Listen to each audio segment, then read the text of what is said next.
আর যে খবরে চোখ রাখবো, দিল্লি বিধানসভা নির্বাচনে আজ বিজেপি নির্বাচনী ইস্তাহার প্রকাশ। দুপুরে দিল্লি বিজেপির ইস্তাহার প্রকাশ। কেন্দ্রীয় সভাপতি জেপি নাড্ডা ইস্তাহার প্রকাশ করবেন। দিল্লি বিধানসভা নির্বাচনে একাধিক সম্ভাবনা এর আগে উঠে আসছিল ইস্তাহারে। আজ প্রকাশিত হতে চলেছে দিল্লি বিধানসভা নির্বাচনে বিজেপির ইস্তাহার। দিল্লি বিধানসভায় বিরোধী বিজেপি এবার নির্বাচনে অল আউট ঝাঁপিয়ে পড়েছে। নির্বাচনী ইস্তাহারে আজ কি থাকতে পারে?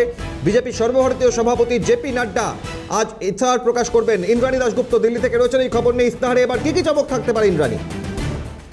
দেখো, যেটা আমরা সূত্রের মাধ্যমে জানতে পারছি, দিল্লিতে 300 ইউনিট পর্যন্ত ফ্রি বিদ্যুতের ঘোষণা করা হতে পারে ইস্তাহারে। এছাড়াও বাসে এবং মেট্রোতে ছাত্রছাত্রীদের জন্য বিশেষ কোনো সুবিধার ঘোষণাও কিন্তু থাকতে পারে আজকের এই ইস্তাহারে। তবে যেটা সম্ভাবনাময় যে 300 ইতিমধ্যে দিল্লিতে 200 ইউনিট ফ্রি বিদ্যুৎ দেয় কেজরিওয়াল সরকার বা আম আদমি পার্টির সরকার, কিন্তু এবার তার থেকে বাড়িয়ে 300 ইউনিট ফ্রি বিদ্যুতের ঘোষণা করতে চলেছে দিল্লি বিজেপি। আজকের ইস্তাহারে সেটাই প্রকাশ পাবে বলে আমরা জানতে পারছি।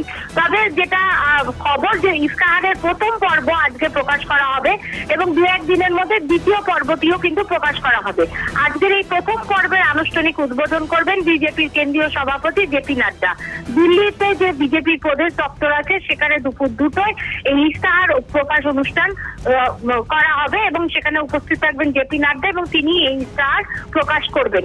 এবার দিল্লি দখল করার জন্য যেভাবেই হোক অল আউট ময়দানে ঝাঁপাচ্ছে বিজেপি।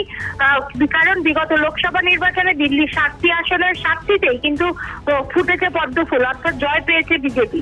তার ফলে এবার যাতে বিজেপি একটা